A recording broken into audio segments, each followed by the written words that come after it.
बात करेंगे JEE mains 2025 जो ऑनलाइन पेपर हुआ था 2 अप्रैल मॉर्निंग शिफ्ट में। इस क्वेश्चन के अंदर थोड़ी सी ट्विस्ट है। जो दिया है क्वेश्चन के अंदर एक इक्वेशन टाइप में दिया है और ये इतना बताया कि मॉड जेड इक्वल टू 1 है और फ्रॉम द सर्कल के अंदर जो रेडियस जो है वो 1 दिया है, एक इक्वेशन बना के दे दिया है। अब मैक्सिमम डिस्टेंस निकालना है। मैक्सिमम डिस्टेंस कितना होगा k प्लस आयोटा का k स्क्वायर। अब सिंपल तरीके से यहाँ पर आते हैं, क्वेश्चन को बनाते हैं। पहले तो जो गिवन दिया था ये तो गिवन है, गिवन पर काम कर लेंगे। अब गिवन के हिसाब से सर्कल, वही सर्कल का भी अभी इसको फिगर के बाद में समझते हैं।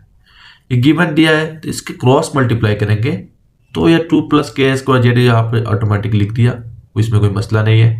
यहाँ k से k स्क्वायर हो गया और जेड तो जेड लिख दिया।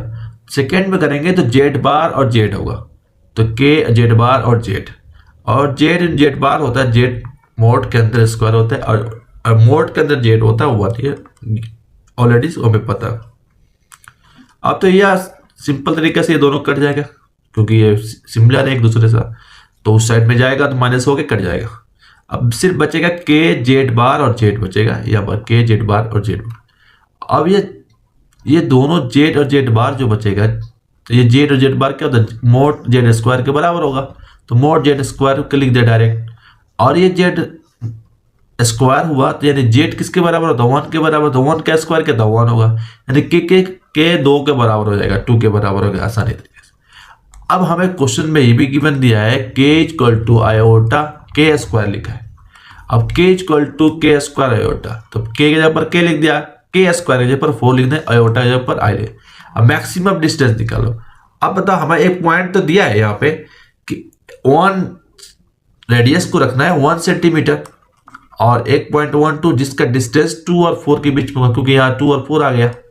तो किसी एक पॉइंट पर इसको ऑब्जेक्ट को रख दिया और एक सर्कल बना दिया 1 सेंटीमीटर रेडियस का। अब इसका मैक्सिमम दोनों का डिस्टेंस निकालेंगे तो डिस्टेंस फॉर्मूला तो पता ही है, तो 4 माइनस 2 कर लेंगे, 1 माइनस 2 का स्क्वायर और 2 माइनस 1 का स्क्वायर। अब प्लस रेडियस कितना 1 है, तो यहाँ से 4 में से 2 गया, 2 का स्क्वायर 4 हो जाएगा और 1 का स्क्वायर 1, यानी 4 और 1 5 और प्लस 1, इसको ऐड कर लेंगे तो √5 प्लस 1 हो जाएगा। सिंपल तरीके से इस तरह के आएंगे तो कहीं इसमें कोई दिक्कत नहीं है। ये बस ये फॉर्मूला याद रखना पड़ेगा, जेड मोड जेड जेड और जेड बार का मोड के अंदर जेड स्क्वायर होता है, मोड जेड के इक्वल टू 1 होता है। इतना बस क्लियर हो, यानी ऑप्शन नंबर ए हो जाएगा। इसी तरह पढ़ते रहो, मुस्कुराते रहो, हंसते रहो। Thank you so much.